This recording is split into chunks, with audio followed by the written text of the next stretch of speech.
Welcome back to Instigating with Clarkey and Drury. And listen, I get it. I know. We talk a lot about hockey on the show for good reason. The Hanover Barons are Schmaltz Cup champions.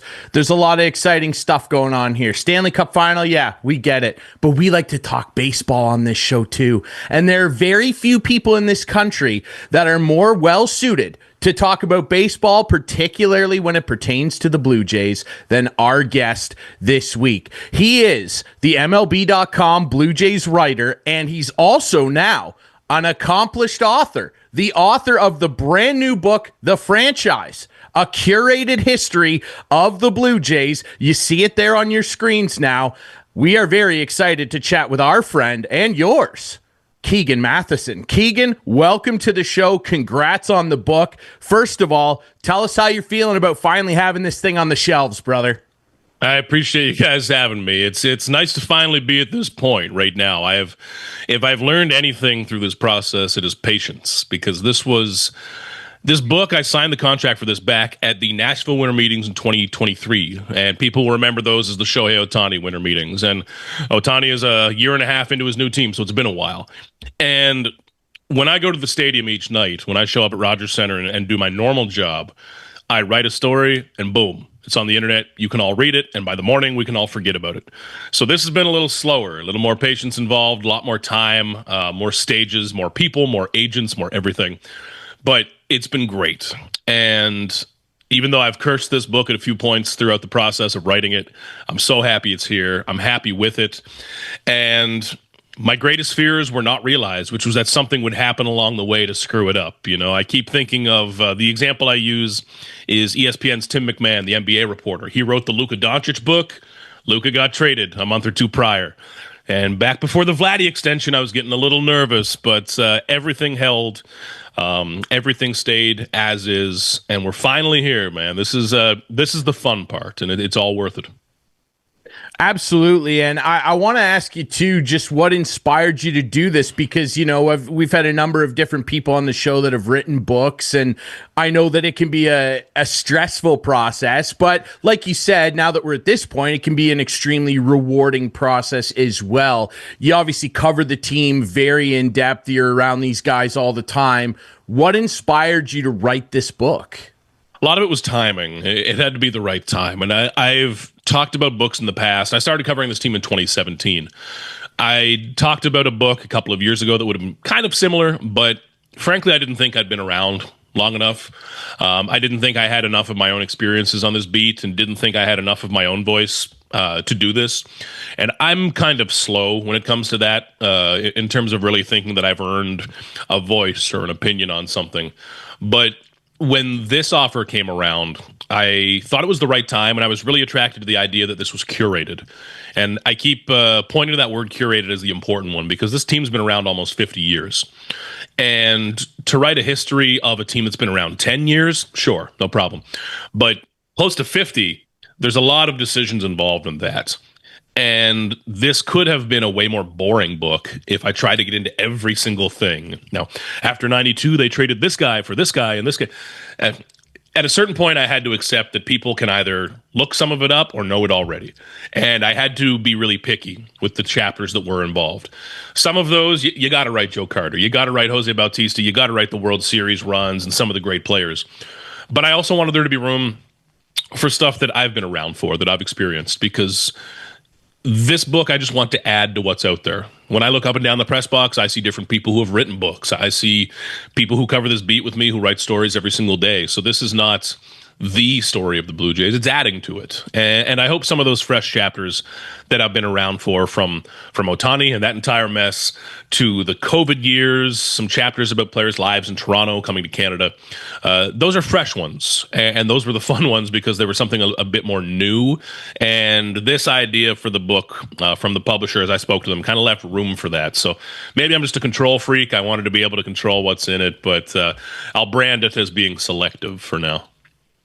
Well, I do want to say, from our standpoint, speaking for Clarkey as well, we certainly think that you've earned your voice. I mean, fans are very familiar with you at this point, hear you all the time on Overdrive and Sportsnet. Like, we're all very familiar with Keegan Matheson and the great work that you do. You brought this up when we talked about the process of getting interested in writing it, and it was around, that Ohtani time. What a wild thing to have been around for, to be covering a team and be on the beat of a team that seemingly, it appeared to everybody, was very close to signing a baseball player that no one's seen before and we may never see again. We're all familiar with the plane tracking and the Morosi tweet and just everything that went down during that 48 hours. What was that experience like for you? Like, that must have been an absolutely crazy time to not only process, but try and get actual facts. It was impossible to get anything out of anybody at that point, which is why I was so interested to write this chapter, because with it in the past a bit more, people were a little more open to talk about what went into it. And it's been interesting to see people's reaction to this chapter. Some people, it's not a great memory, of course. And I think that the fact Vladdy has extended here hopefully softens this chapter a bit. And as I've gone through writing this chapter and speaking to everyone who was involved in it about the details of what actually happened on those days, I've come away from it not really viewing this as a failure for the Blue Jays. I know they got the reputation as the team that keeps finishing second for a couple of years there. But now that I understand what went into this, everything from the pitch meetings to how they sold him on the team to what they had in the locker room for him and his dog that day. I mean, I appreciate what they did. And at a certain point, you can't pick up your team and put it on the West Coast if you're the Blue Jays. And it was fascinating to go through this process again for me, because I remember those winter meetings in Nashville and then coming home those next couple of days as all this stuff was breaking loose. And the plane tracking, the missed reporting from multiple sources was messy. And like I write in the book, it's not a fan's job to figure out which journalists are reporting the right stuff. They're just supposed to. So that left a lot of people sour about how this played out, and it should have. But going back through this was fascinating for me because it was such a high intensity time in my life. And I remember December 8th or 9th, whatever day it was that Ohtani finally signed, we were, I remember that vividly. We were having a few days late celebration for my girlfriend's birthday at that time. And I remember just having to hand her a credit card and say, like, I'll meet you there. I don't know. We'll see. So there were high stakes those days.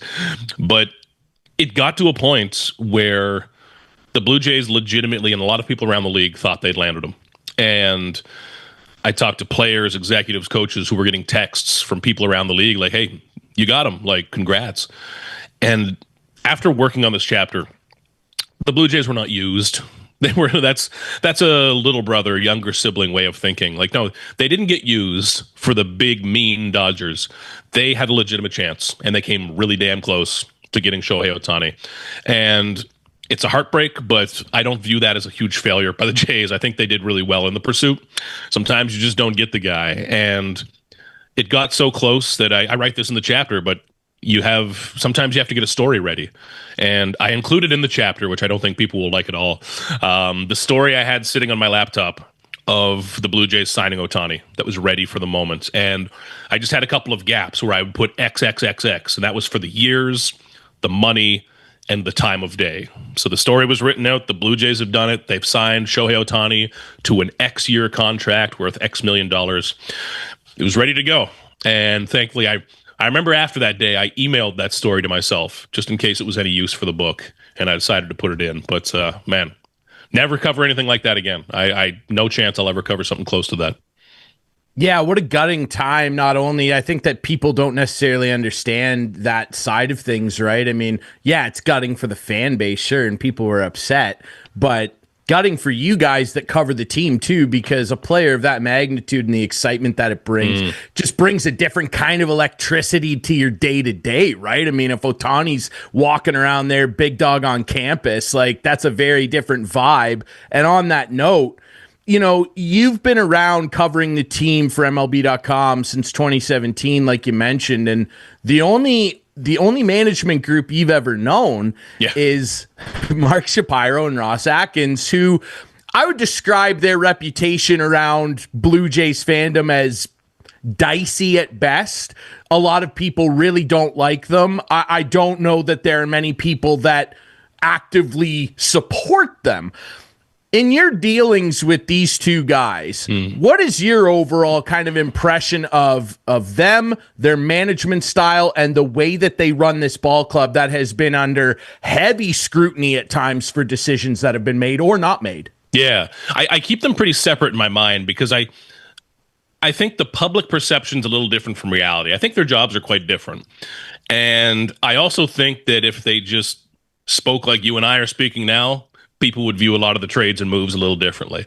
What rubs them the wrong way is process and communication and collaboration and all that stuff. That's a product of any front office at this point. Everyone talks like that. Drives me nuts. My big thing is that I do not think media should start talking like that too. We do not need to be parrots for front office people. And it goes a little too far in that direction. Not everyone needs to try out for a front office job. But when I look at Mark Shapiro, his job as president of the team is very big and very broad. There are going to be times where he does have a hand in the player side, like the team building side, sure. But a lot of his job has been the stadium renos, has been the player development complex renos, business stuff. And I've learned to look at the Blue Jays as a company, not a baseball team. They are a company that has a baseball team that is their big business. Shapiro, I think, is very good at that business side and is very good at merging business and baseball. Where that value really shows itself is convincing ownership to give them money. And I think he's doing a real good job of that. All you want from ownership and kind of all you want from a president is money and payroll. And I don't think anyone can complain about where that's at right now. It's as high as it's ever been. Even doing the book, talking to former GMs like JP Ricciardi and hearing the restrictions he was working with. You know, it's, well, they told me I could spend this much, but they didn't tell me until January and everyone was already signed. That's messy. That's bad. But right now, the Blue Jays have convinced Rogers ownership to spend a bunch of money on the stadium and on the team. That's a good start. The baseball side needs to catch up. Like you said, I've covered one front office. I've never covered a postseason win. I've covered 6 postseason games, 6 losses. Most of them have been brutal. So you need the baseball side to pick up. And this should not be a team that's chasing a third wildcard spot. Chase the division. And I think even how we talk about the Blue Jays, there's still that small market, younger sibling mentality of like, no, like chase the Yankees. You're spending $250 million. Go after the AL East. Do not go after the third wild card spot where one bad bounce ends your season, one bad game, one dumb play ends your season again. This team needs to be going after division titles and getting themselves into at least a 5-game series. What I've seen from the baseball side, which is getting to Ross Atkins and following onto that, is that, frankly, most of the big moves have worked. Gosman nailed that move. Back then it was Gosman or Robbie Ray. Thank God they went for Gosman. Chris Bassett has worked. Jose Barrios, that trade and bringing him back has worked. Even some of their shorter-term trades, like Matt Chapman, that worked at the time. They have not dealt away a prospect that's turned into a superstar and made them regret it. That's good. But I don't think there's been enough play on upside at this point. You're finally starting to see a bit of that in someone like Addison Barger. They need to be taking chances on 24-year-olds with talent and not Justin Turner, Brandon Belt, guys like that. You know, when you're going for those veterans, you're hoping they just give you one more year of who they are. When you go for the 24, 25-year-olds coming up, yeah, they might suck, but they might change your team. And I don't think there's been enough chasing of that upside yet from this front office. We're seeing a bit more openness to it, but not those big swings on upside. So it's been a big payroll paired with what I would consider a front office that leans a bit to the safer side is an interesting combination, and it's a good way to win 85 games. It might not be the best way to win 95 games, but I will say I do like where they are this year way more than I did last year. And a lot of that's because they are giving more time to people like Barger, some younger players who could have upside.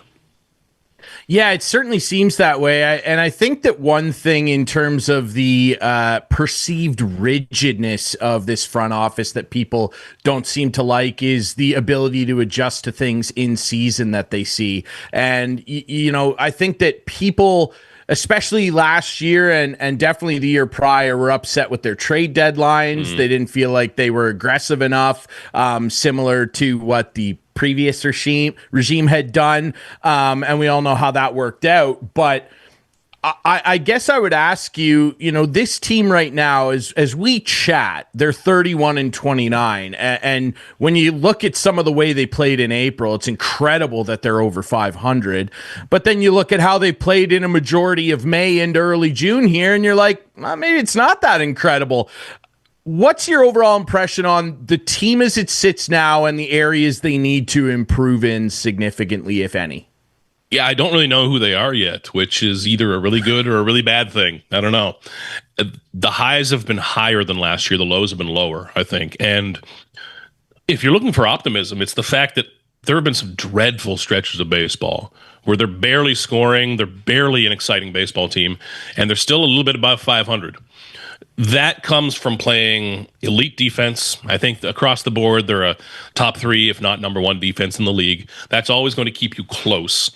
And their pitching has been pretty good. Their bullpen has been better than I thought it would be. So that has helped them avoid the real crushing, ugly, somebody screwed up losses. But they have not gone on that big run yet. They're just coming off those 5 wins, 4 of which were against the A's. But I think the needs on this team are still pretty clear and obvious. Now, Addison Barger, once a player breaks out like this, I always have Davis Schneider in mind. You want to see him adjust to the adjustment, because pitchers now are looking at this guy and saying he's hitting highlight home runs every night. Let's not be the next guy to do it. He's going to get pitched differently. Can he adjust back to it? If he can, that changes everything. But I think the Blue Jays still need a bat. They're going to tinker with the bullpen a little bit. My mind goes to the rotation, though. I think they need at least a depth starter at some point. You can't bank on Alek Manoah coming back to be the hero. If he does, great. Where my mind keeps going, though, is an equivalent of the the Jose Barrios trade. If you can find Bautista, go right ahead. But the Jose Barrios trade from a couple of years ago, where he had some extra team control. It was not just a rental. They brought him in and extended him. The Blue Jays have a lot of money after this year. A lot of money frees up, and they're going to keep spending. They have to. If they can add a pitcher right now who either has 3 or 4 years of control or who they can extend, that fits this front office so well. Like, that's how they want to do business. And you look at Bassett being a free agent, Scherzer, free agent. Gosman is 2 years away. Barrios has an opt-out after a couple of years. And while they are having some success stories with Trey Savage, Cal Stevens, some younger pitchers, they need to keep this model of veteran, reliable starters. And this is their opportunity to do that. Use money as a tool. Use it as a weapon in trades, because they can take on a ton of money if they want to and get their business done early. I think that would be really, really smart. Well, I'm glad you brought that up, Keegan, because, we chat a lot on this show with our friend Rob Longley, who covers the Jays for the Sun. He's a beauty, and I always like to throw trade scenarios at him, and he's usually fairly receptive to them. So on that note of starting pitching, I'm glad you brought that up, because you're right. Chris Bassett, $21 million, that's coming off the books, and of course the $15 that they gave to Scherzer this year, which has been troubling, we'll say. There's 2 guys in the NL right now that are former Cy Young Award winners that are both on teams that are mightily struggling, or the other one is playing below expectations, we'll say.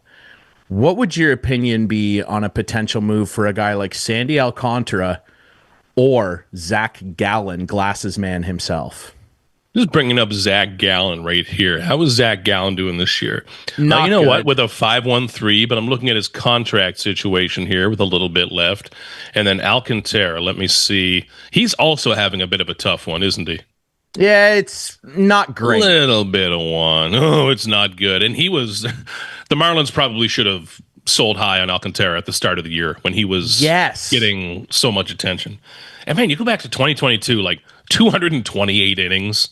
Like, come on, that Cy Young season of his.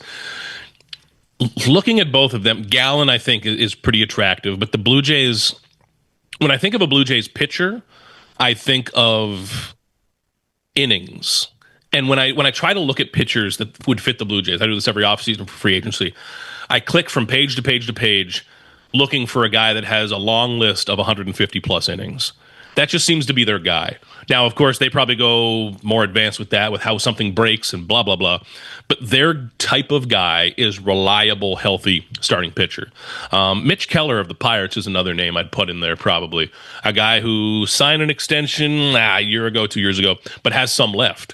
And I don't know what the Pirates are doing, so it's they don't need him the next few years. I don't think they can continue to rebuild their rebuild or whatever this is around Paul Skeens. Man, I'm going to be excited when Paul Skeens is pitching for a winning baseball team. But I love it that he's like a 2 ERA, but he's like 4-6 or something. But Keller would be another interesting one for me. But who the Blue Jays have right now, like Bassett, Gausman, Barrios, are the exact model for who they want. 160, 180 innings. The Jays, I don't think, will ever be the team who go after the often injured but high upside type of pitcher. This doesn't seem to be who they are. But they really need one. Man, they need one. They might need two, depending on how Bowden Francis looks coming up, because that has not been pretty either. Yeah, it hasn't. Yeah, and I agree with you. I don't think that they're ever going to be in the Carlos Rodon type of market. Yeah. But Alcantara is one of my favorite pitchers. I just love the turbo sinker he throws, the big curveball. Like, I don't know. I think I'd be really excited if the Jays went after him. I want to ask you, too, you bring up Paul Skeens, and you're a guy that's dialed in. I mean, you're an MLB.com writer. You talk with other writers. You know what's going on around the league. You see all these road teams that come in. And the Skeens conversation really around the entirety of that organization, the A's, what's going on with the Rockies right now, the Marlins. When you look around at the business of baseball right now, like, what's your impression of it? I am famous on this show for absolutely crapping on John Fisher. I hate that man, and I hate Rob Manfred for what they did to the Oakland Athletics. And they're going to do it to somebody else, too, maybe the Rockies. When you look at some of these tire fires that are in Major League Baseball, what is your impression of that, and how does this get fixed? Yeah, these teams, they all need to have some sort of hope, you know, and when I look around the league use the Rockies as an example, that's a little tougher one to find where that is, where their next big prospect coming up is that's going to change everything. 2019 in Toronto was fine, even though they only won 67 games, because Vladdy debuted, Bo debuted, Kevin Biggio debuted. Like, it was all coming. Nate Pearson was around. Like, it was going to be okay. That's why I think Oakland, like, even their stadium situation aside, looking at their roster, like, I think they're a pretty cool team. Like, I've said in the past, like, if I was back into playing MLB The Show, that would be the team I'd like build a franchise with, you know, because they've got Wilson and Butler and their catcher and some of their rotation. Like, they have some cool pieces coming up, and that you can at least attach some hope to if you're a fan from the baseball side. But when I look at the Rockies or the White Sox last year, now hopefully the White Sox, with some of their crochet prospects they got back, and can get back on board in that for a bit. But it's so hard to be at a low level like that when you don't have someone to hang all the hope on.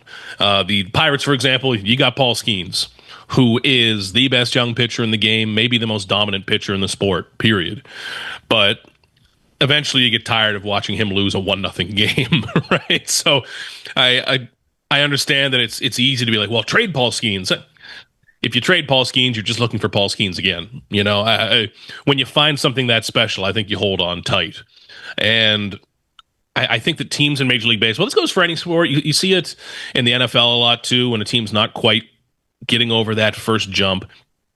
Oh, trade this young guy. Well, you're going to waste 2 years looking for him again. You know, it's the same conversation with Vladdy going into this year. Well, should they just trade him? Why? The best case outcome is maybe you find Vladdy again and you delay yourself 5 years. So with these great young players, like the Rockies need something. They need to find someone soon, because it's too bad, because Denver, Colorado is my favorite road trip. I love going to Denver. I love that stadium. Like when the Rockies are good, it's so cool. Like they need to have that power hitting lineup, just blasting home runs through the thin high air. Come on. But it's that's why it's tough. It's such a cool market, man. I love that city and that baseball team. When I look at the 26-man roster, I don't know how many of those names I would recognize. So that's why the A's, I think, are well ahead of them as a baseball team. But who they are going to, like, I thought the White Sox last year was as bad as it can get. Maybe it can be worse. Yeah, just unbelievable what they're doing there. Old Dickie Monfort, maybe they got to get rid of that guy. Some of these owners I'm just embarrassed by. Fisher, him, the Pittsburgh ownership. Like, they get these great young players and they don't pay to keep them around. I mean, look at the A's, all of the great guys that they continue to get through there. Right now, it's Langoliers and Soderstrom and Butler. Yeah. They won't pay them, though, in 5 years when they need money. It was no different with Chapman and Olsen and all of those guys that they had. It's embarrassing. I'll ask you a final question on the business side, Keegan, before we let you go. I would be a proponent of this. Do you think that baseball needs to institute a salary floor? That's an interesting one. I'm trying to think of how that's worked in other sports, like in terms of getting up to the floor. And it can be good for players, number one, and it can even be good for just shaming a team. Like when I hear, a basketball team or something being talked about where they need to sign a contract to get up to the floor, that kind of tells me what I need to know about that organization. But I would certainly think that's something I would assume that the player side would be all for, because then you're not going to have teams going down as bare bones as they possibly can. And man, with another CBA coming up pretty soon, there's going to be a lot on the table, and I hope it's all friendly and we do not have to deal with what we dealt with last time. But please, please, goodness. But there's going to be a lot on the table about salaries on the high end, but I think you're right to be thinking about the low end as well. I think we're going to see more of that across all sports, especially, it helps a little bit having the draft lottery in, so you can't just straight up tank and get that number one pick. The lottery helps shake that up a little bit, but I think we're starting to see CBAs in every sport kind of spread across. You're never going to see a draft lottery in the NFL. People would lose their minds if they came last place and did not get the number one pick. But other than that, I think you're going to see CBAs with salary structures kind of start spreading from sport to sport. And I think a floor is going to be a big conversation point, whether it's a soft or a hard or penalties, how that works. But man, it's going to be a long, complicated process that I hopefully has a quick ending. Yeah, me too, man. And God almighty, give me that soft $85 million floor or something. Like the NHL has a salary floor, for God's sake. Yeah, NHL, yeah. I understand they have a salary cap and all that, but a floor, like these owners, I don't know, man. It'll be an interesting conversation. Yeah, God bless us. I don't want another lockout. And if there is a lockout, though, ladies and gentlemen, make sure that you take some time to read The Franchise, a curated history of the Blue Jays by that man right there, our friend Keegan Matheson. You can follow him on social media at Keegan Matheson and find all of his great work covering the Blue Jays on MLB.com. Keegan, thank you so much for doing this, brother. I know you're busy. Go Blue Jays, and congratulations again on the book, my friend. I cannot wait to read it. Hey, this was my pleasure, fellas. Appreciate you having me. Appreciate chatting about the book and the Jays. We'll do it again anytime. Absolutely, my friend. Thank you so much. We'll take a quick break. When we come back, Stanley Cup Final. Is McJesus going to get it done? Is this his time? Or are the Florida Panthers going to go back to back, riding Bob's excellence? We will see. We'll talk about that next here on Instigating.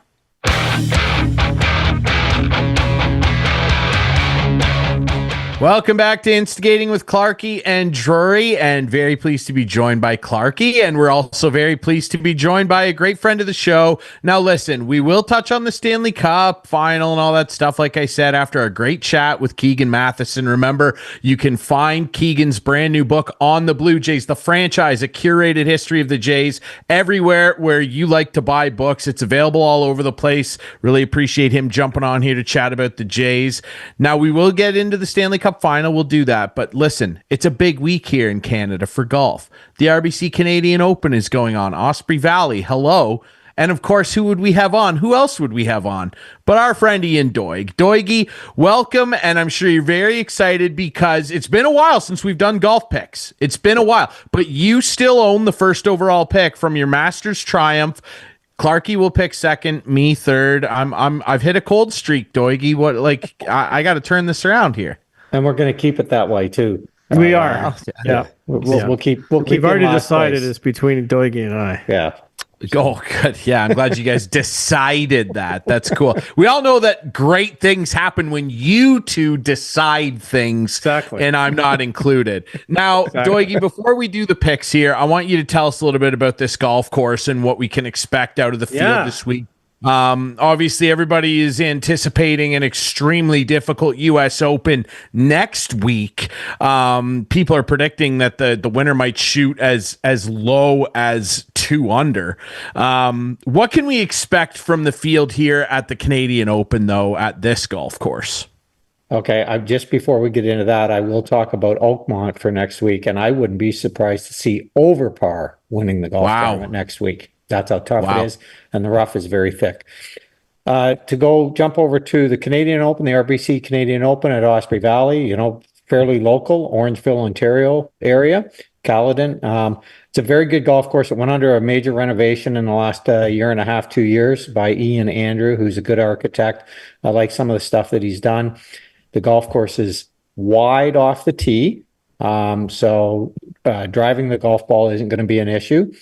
But it's very long. It's 7,400 yards long, par 70. The one thing I like is a lot of the holes for probably who's going to be my first pick. The lot of the shots off the tee work really well with a draw biased shot, and I like that for who's going to be my number one pick. Oh yeah.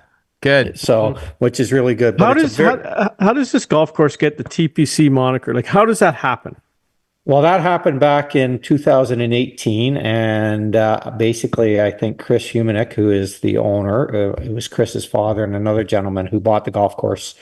I want to say back in around 1998 from the original owners, and then they approached the PGA Tour and TPC to make it into a TPC, and they had a vision at that time. And I don't think their vision was what it's turned out to be, because this is big. I mean, they built a new clubhouse and they have some cottages there. 3 great golf courses. We played the Canadian Tour on the Heathland golf course a couple times, which I was able to play in and make the cut as an old man, which was fun. But this golf course here is very, very long. Like I said, 7,400 yards, par 70. It has 4 par 4s on it that can play over 500 yards, which is extremely long. There's water that comes into play on a couple of the par 3s that are long, 200. It hosted the Fortinet Cup Championship, which is on the PGA Tour Americas last year, which was the last tournament of the year for that tour. And 5 under, 275 was the winning score. And those are the guys that, they work their way up. They go to the Corn Ferry Tour, then they go to the PGA Tour. So that was the winning score, minus 5. Winning score, then how the heck does the O-Dog, Jeff O'Neill, shoot a 64? Well, now it's 62. It's become 62 now. I heard Scott Lawton on today, and he gone quit back after to 9 holes. Now it's 64 again? Okay. Yeah, 6 under. He had 7 birdies and 1 bogey, and the rest pars. Wow. I didn't think O-Dog was that good. I didn't either. But he must be. Like, really everyone is saying this is legit. He shot a 64. So the next question will be, what tees did he play from? The tips. I heard he played from the tips. Yeah. I believe the O-Dog. Listen, we're not giving him an exemption. Right? I agree. Look, we're not going to disparage the O-Dog. He's been a guest on the show before. We love the O-Dog, okay? Yeah. Guelph Storm alumni. I'm not going to attack my guy. He shot 64, but you're Scott leery, Lawton said. I can tell. You're a little leery. Who, me? No, Ryan. I'm leery of that. It just... Yeah, I have no reason to be leery. This was on camera, and they had official scorekeepers. Scott and Lawton and it was the Monday round, whatever they did Monday. Yeah, Lawton and Stephen Lorenz kept their score. for him and Carlos. So like he maintains that, he's a man of integrity, the O-Dog. Okay? That's why I'm thinking like Good for him. it's going to be minus 25 that wins this thing. Well, yes. If O-Dog shot 6 under, I would believe that Rory and Allberg and these guys are going to eat it up. Now, like I said, it's wide off the tee, so you don't have to have a premium on driving the ball, except for length. You have to hit it long. Okay. And they had rain yesterday. They had rain again today. So the golf course is going to play soft. Anytime a golf course plays soft, it always plays easier. Sure. I go back to. That's how I find it anyway. And when I explain this to people, they kind of look at me sideways sometimes. But I'll go back to in the 80s playing in the Canadian Open. One year in the Canadian Open, we had so much rain. We had all kinds of delays and everything. And here, the perfect hole is the 9th hole. That year, I hit driver 3-wood to the 9th hole, par 4 over water, and the cut was -4. The next year, we had no rain. It was hard and fast and firm. And I hit 3-wood 9-iron on the 9th hole, and the cut was +6. Wow. Right? So that's the difference in a hard, firm golf course and a soft golf course. It's extremely different. So And it should continue to play soft into at least moving day, Doigie, because of the forecast that we have to cap off this week. So I'm kind of with you there, Clarkey. I feel like we could be seeing low scores here, maybe even something around like, maybe not as extreme as 25, but 18, 19. Like that wouldn't shock me at all. yeah, that's kind of where I'm thinking. I'm thinking somebody between 14 and 1800 is probably a relatively reachable number based on understanding what O-Dog did, right? So yeah, I will say this though. Like I know that we're kind of leaping off. Well, if O shot that, the guy is a very good golfer. Like if people that golf with him are like he's a really good golfer. Yeah. Especially in terms of like amateur guys, like he's a talented golfer. Ryan. So Ryan. Yeah. What's going on with your beard there? What do you What's got wrong going with it? there? I don't know. It looked like you had like stitches on your chin. Oh, well, it's because it's just that's where the sorry. light. Okay, look, I got a new light. I got a new light. My old light broke. Well, it's making it look good, I guess. And just from this angle, light. Yeah, this angle doesn't that Ian Doig? Doesn't that look like it's got like a? I know. Like somebody something flashed them there, like a and Mitch Marner. I'm trying to grow a beard, kind of. That's a bad playoff beard right there. Yeah. Well, it's not a playoff beard. Look, No, I no, get it's fine. lazy. It's fine. Hockey season I ends get lazy for me, too. and No, it's all like good. It's all good. Yeah. And speaking of hockey season ending for me, we got a special treat later. But right now, let's get the off picks the back. going. Let's go. Yes, off the back of who we think it's going to be that shoots that 18 or 19 under. Let's get to business. It's time for the king to take the crown back. But Doigie has first pick because of his masterful Masters pickoff. So let's get into a 4-pack here, and Doigie's going to lead things off with an Irishman, I think.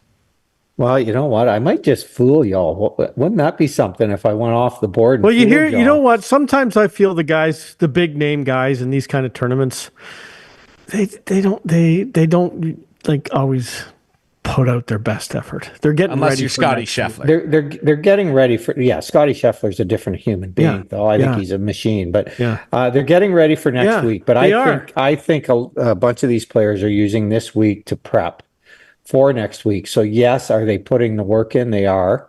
And I'm gonna stick with my guy. I mean, I like him. He's coming off a not so great PGA Championship tournament. But I'm going to go with Rory. I just like the way he's playing this year, and I think he's, with Scheffler winning 3 of the last 4 or 5. I think Rory's looking at that, saying, you know what, I need to keep up here, and he's going to go out and he's going to win this one. He very well could. He loves this championship. Clarkey, you are going to answer with who? I'm kind of tied here. My theory in a lot of these, but I'm not. I don't think I've ever picked this guy because Ian usually picks him. But I'm going to go with him. Ludwig Åberg. You picked him in the Masters. Did I? Oh, yeah. Okay. I'm picking Ludwig him again. Åberg, I don't think I did I? Yeah. Yeah, you had Ludwig in the Masters. Okay, You I'm picking him absolutely did. again. There we How go. about that? Okay, 2 for Ryan. I would like Samuel Burns. I just like And Sam. me. He's a consistent guy, and like this feels like the type of tournament he would win. And I also would like to take a gentleman that I also enjoy watching, a fellow Irishman. Oh. I can never say Lowry. no to Shane Lowry. Don't make fun. I'm not. Shane Lowry's my guy. Okay, Shane Lowry. Back to you, Clarkey. Okay, I am then going with a Canadian. Well, I knew that was coming. Jeez, is he from Listowel? Well, I'm really torn because as much as I think the Listowel native, Yeah, may last have a week good another guy tournament. was hot. Yeah, there's a couple guys because one is a former winner. you know. The guy from Listowel, like this isn't very far away from his home course. He would have played a lot of Osprey Valley. I know, but I'm going a little off the board with Taylor Pendrith. Oh, okay. That's not who I thought you were going to roll. No, with. I know, Okay. I know. I think that's a really good pick, Clarkey, for a couple of reasons. Yeah. Out of all the players in the field, Taylor Pendrith has played TPC Osprey Valley I've done more my than homework. anybody. I've done my homework. Yeah, That's he's- true. He has. he Look is. at Clarkey starting to do his homework Yeah, here. yeah. He's making smart All right, golf. so now Taylor it's back to me, Pendrith. right? 2 for you, for a pair. Dougie. 2 for me. Well, I'll tell you what. I just like the way that Sung Jae Im is going to come out of the gates this week. So I'm going to go with Sung Jae Im. And now I'm going to go off the board a little bit for you Oh, guys. here we go. I'm going with an unknown. Well, let's see if it's unknown. Okay. His professional debut. The only thing I'm worried about is he's paired with Rory McIlroy in the first 2 rounds.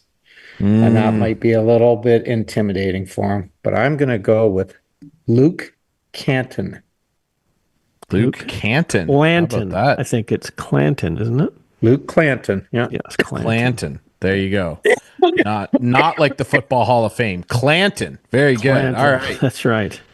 Okay, Clarkey, your third guy. Okay, my third guy. Are you going to double down on Canada? Well, Oh.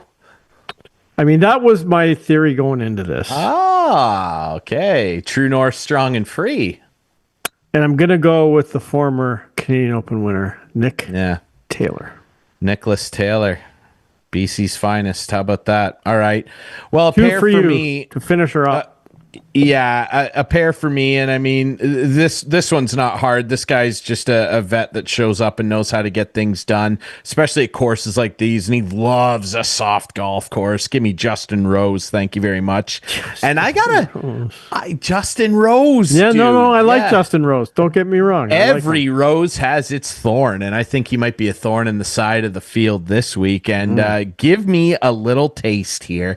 I like the cut of this guy's jib. He's a great iron player, and for that reason, on approach shots, I feel like this course might play really well to the game of Gary, not in the woods, Woodland.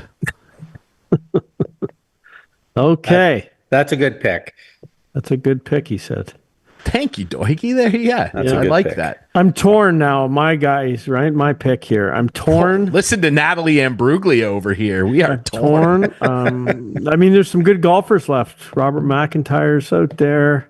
Yeah. Corey Connor's out there. Wyndham. Don't call me Wendell. Clark is out there. Wendy Clark, yes. And a guy who I like a lot, and I'm not going to pick him, but that Jake Knapp guy can hit the ball a long freaking He can way. scream it. I Eric Cole. picked Jake Knapp in a tournament about a year ago, and Ian's response was, "I've never heard of Jake Knapp," and I said, "You will, you will, you will." Yeah, hear and he Jake shot Knapp." 6 over. He did, but he's won since. Yeah, he has. So there's a lot of good golfers left. Well, if they're playing in the Canadian field, they're not good golfers. They're great golfers. And I'm saying that because I got to play in it a few times. Well, yeah, you're a great golfer, Doigie. Like, let's not beat around the bush here. You had a dynamite. I think I would kick 2024. myself if I didn't pick him and he won, or at least played well. So Corey Connors. He's tripling down on the red and white. I am. Let's go, Canada. I love talk this. about putting pressure on your Canadian players, Clarkey. You poor Yeah, guy. I'm sure they feel the pressure of me picking them in my pool. Yeah.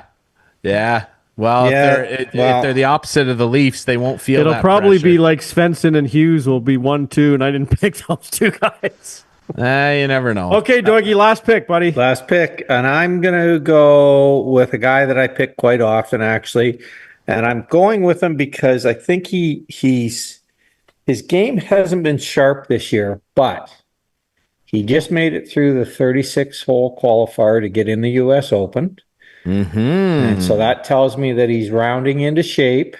Yeah. And sometimes when guys are trying to peak for majors, some will peak the week of the major, some will peak a week early, and some will peak a week late. And I think he's going to peak a week early, and he's going to get his first win. I'm going with Cam Young.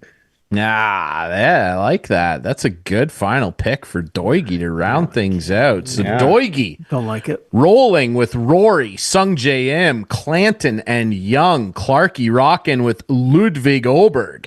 Pendrith Taylor Connors triple play on Like the it. I Canadian like back bacon for Clarkey. Let's Got my go. guys. Team I back got my bacon. guys. Team back bacon for Clarkey. I'm rolling with Sammy Burns, Lowry, Justin, Thorne for the Rose, and Gary not lost in the Woodland. How about that? These are good teams, boys. It's going to be a tight one, I think, and it's been a little too long since we made picks, and we'll be doing it again next week, obviously, at Oakmont, Yeah. but these are some pretty steady. Next week's going to be real telling. If we can pick somebody, people that score well, let alone win next week, we'll be feeling real good about ourselves. Yeah. Next week's going to be fun. I think this is going to be a fun week too, because it's a new venue. Absolutely. Right? We haven't nobody's seen the golf course before, really, and we haven't seen it live on TV, so that's going to be a change. So I think it's going to be a good tournament. We have a lot of players playing that, it's a relatively weak field when you really start to think about it and go down the list. I mean, but It's not bad, though. There's some big names. It's some not bad. Big names. I've seen worse Canadian Open fields than this one. that's for sure. Absolutely. So have I. Absolutely. Yeah, that one Absolutely, year that 100%. Ian Doig guy was in. I know, it Don't was just- disparage the guests. It was just terrible that year. I know disparage the first guests. Clarkey, the first year I played in it was a terrible field. I mean, there was a guy named Nicholas played in it, a guy named Trevino played in it, and Raymond Floyd and Greg Norman and I've heard of them. Have you heard of That any was of those when the guys? Canadian I've Open heard was of the those fifth guys. major. Right? Yes, and It was, you're right. It was Yeah. referred to as the fifth major for a Back in long the time. 80s, 70s and 80s, it was considered and the fifth major, and I always considered it a major because Tiger it was used my to come. championship. Remember Tiger hitting that ball out of the Yes. out of the on 18 sand at Glen Abbey. Glen yeah. Abbey? Whew. Yeah. 6 iron Absolutely. from 215 yards or What whatever a it was. shot. Yeah.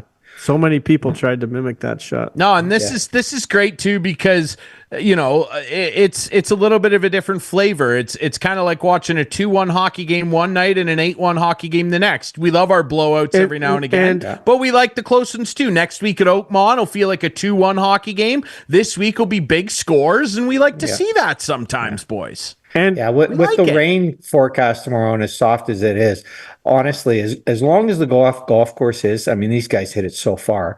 I would not be surprised to see somebody open up with 62 tomorrow. 8 under. beat the right? O-Dog. That would be intense. Right. I would love you beat the O-Dog. Absolutely. Tough task. Tough I task. wouldn't doubt it either. It's going to be Canadian. We'll see who. But you know what, Ryan? You mentioned hockey. Doigie's a hockey. Yeah. guy. Let's just get right into the final here. We don't have a lot of time. Well, I left. wanted to. Let's I get right wanted into to. the final with Doigie here. Yes, Doigie, what are you feeling about this? Florida going back to back, or is Edmonton going to bring the cup home for the first time since 1993? Yeah, you know what? I guess in my heart, I would love to see Edmonton win because they're a Canadian team.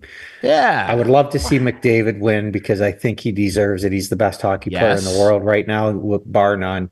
But being selfish, I want the Maple Leafs to be the next Canadian team to win the cup. Choking up over. So yeah, it's choking me up. Yeah. It's choking me up so badly. I'm trying to get that out. I mean, holy Hannah, it could be another 58 years before the Leafs win. Don't say that. I'm guessing I won't be around, but I just don't think that Edmonton's goaltending is going to be good enough. Well, Interesting. Florida's going to play too Skinner's heavy, been- and they're going to get too many shots, and I just don't think Edmonton's goaltending can hold it off. So I'm picking Florida. Yeah. Okay. Florida. What do you think? 6 games, 7 games, shorts. What are you thinking here? It'll be 6 or 7 for sure. For Okay. sure. Yeah. So Doig is rolling with Bob and the boys to go back to back in a triple play of Stanley Cup Final appearances. Clarkey, your thoughts? Well, I totally disagree with Ian in saying he would like, a Canadian team, even though he said he wants the Leafs to be the next one, being selfish. I agree. Like, I don't want any other Canadian team to win. Right. I would love to see Florida win because the Leafs took them to 7 and they were that close. Oh, so you're trying to They could have won the cup if they had Right. just got by Florida. Absolutely. And I think they could have if they had got by Florida, but they didn't. They did not. Having said that, I think it's Edmonton's year. I really do. Okay. They're full force. Like it is really amazing how they can pluck guys and make them good players. Like, I think, and unfortunately, they're missing Zach Hyman. They might be. Who knows if Connor Brown will be back? It'll be tough. But Reinhardt's not healthy on the other side. I mean, he's not That's out of true. the lineup, That's but he's true. banged up. Like, yeah, and like Florida's you talk not, about the goalies. You know what? Somehow, some way, Stuart Skinner seems to get it done. I don't know he lit how on either. fire. And He lit on fire. I had that argument a few years back where teams are winning with average goalies now. They really are. A lot of teams are. Like Bobrovsky was great last year, no doubt about it. But a lot of Stanley Cup champs have had average goalies. So Some of them have, yeah. I say Edmonton, and I think they might do it in 5. Wow. Wow. I'm on a similar train. Give me Edmonton in 6. I mean, my head says Florida just because they've been such a model of consistency, but I do think that Edmonton's not going to go back there, and McJesus and Draisaitl, they're just too powerful. They're not going to go back there and not come home with silverware. I think they get it done in 6. I just think that McDavid, if he just wants this, and he bad wins enough, this one, does. and then his next challenge is next summer. He's signing with the Leafs, and he'll win a cup. Anyway, yeah. Thanks, Doig. That's Thanks going to for happen, joining us. Ryan. Yeah, I'm telling you right now. You know what's going to happen, Toll, probably in the first game is Skinner's Sam Bennett's just going to cruise through the crease and Give him the old sugar. Yeah, he just might. give him the elbow, and that'll be Just it. might. It could for sure. Is Pickard just backing might. up? Is Pickard backing up? Yeah. I think he is. He's Pickard's fine, available. right? Because Pickard's he looked when he available. went down there with that injury, he looked like he might have been gone for a while. But you know what? Edmonton's just loose. They're a loosey goosey team. Like, did you see that game? The last game of the Dallas series when Connor Brown was hiding in the freaking cupboard for like 10 minutes to announce the starting lineup. Like, that's a loose team right now, and that's what you need. That's the DNA that you need. Yeah. The DNA. Mr. Yeah. Treliving. That's the DNA you need. Well, Guys God who bless are them if calm. they could. They're calm Yes. when the pressure's on. They're not yelling at their They bench. they Wait the F wanna. up. They're not doing that. They want it. Well, if they will yell that when it's appropriate, and they're maybe behind closed doors. Well, Saying that this ain't good enough, but not on the bench. On the ice. And when they do it, they might have a little sweat on their brow. Exactly. Well, not and they dry also hair, generally no have- sweat. They also have a leg to stand on when they do it. I mean, generally the guys that are contributing are pulling everybody along. McDavid with Absolutely. that impassioned What was speech Mitch last year. doing? If I felt, yeah, our interview with Dark Guy a couple weeks ago, I felt I really let him off the hook, but I just didn't. I wasn't in the mood to argue. No, I know. Look, Did you see the post on social media of the shift of Marner, where he was Yes. skating around in circles for about 45 to 50 seconds? Do you see him in the sweet. warm-ups? It's like, figure well, it skating? looked like he was in the warm up. Do you see him though doing figure skating in the warm-ups? Yeah. And you had all to right. I love saw you had- Darcy Tucker do that. I think. you had to love Rick Vive's comment in his article where he said Marner looks like a figure skater out there. Darcy, Darcy he had the wires crossed, and he just, submarine Michael Pekka. Before we go, He was the I just Sam want to Bennett highlight. of the Leafs. Yes, he was. Before we go, I just want to highlight something. Obviously, we talked an awful lot the last couple of weeks about the Hanover Barons' great accomplishment, winning the Schmalz Cup, first team in the area to do it in 34 years since they did it in 91. Steve Sabrin, the voice of CKNX Junior Hockey, friend of the show, and myself attended the celebration at the P&H Center that they had for fans, and Adam Oliveira was there too, filming it for Whiteman. Of course, Adam was there. It'll be airing this week, by the way. He filmed the whole thing, all the speeches. Steve and I, they graciously asked us to speak. I'm not sure why. Wow. Did you have an acceptance speech? Did you? No, not accepting it. I was heaping praise on the team and my buddy Sabby. 20 years of CKNX Junior Hockey, awesome. And Sabby finally got to call a Schmalz Cup winner. Nice. Sabby's the best. And producer Adam, Sabby, and I, they allowed us to take a photo. They insisted. Hanover Barons captain Ryan Colhoun, one of the best kids ever, was like, you guys got to take a picture with the cup. And I think producer Adam has the image of us with the cup. Look at this. They let three broadcasters, three old guys stand next to the cup and all the hardware there, the North Conference. Look at that thing. That is unbelievable. Cup. Nice way to dress up too, Ryan. I'm proud of you. Yeah, it's really good. Really good stuff. It was a hit. The shirt was a hit, and the Hanover Barons are a big hit, and they will be for a long time. Look at that. That is all right, awesome. Everybody. That's a big cup, eh? Nice. Yeah, it's a big cup, brother. How about that? Originated in Walkerton. How about that? All right. Remember, everybody, thanks to our friend Keegan Matheson. Get his new book, The Franchise, all about the Jays. Ian Doig, our golfing expert and pro golfer. You want golf tips? You got to hit up Doigy. Ian Doig Golf Academy. You'll get better. We're playing Clarkey in a couple weeks. We're gonna record it. He's gonna help him again. We're gonna do some. We're gonna play again. We're playing, Ryan. You should come. I'm absolutely can't play, but you can come out. Yeah, I'll caddy. I'll do some stuff. I'll drink a beer. Okay. Remember, everybody, that you can watch this show Friday nights at 8, Sunday nights at 9 with our friends on Whiteman TV, Channel 6 for Whiteman subscribers. You know the drill. We debut on our YouTube channel Friday nights at 9. You follow us on social media at Instigating Pod. Find the podcast on all your favorite podcast apps. That's Doigy. That's Clarkey. I'm Drury. We'll be back next week with more Instigating. We'll see you then. What's Corn Cob TV?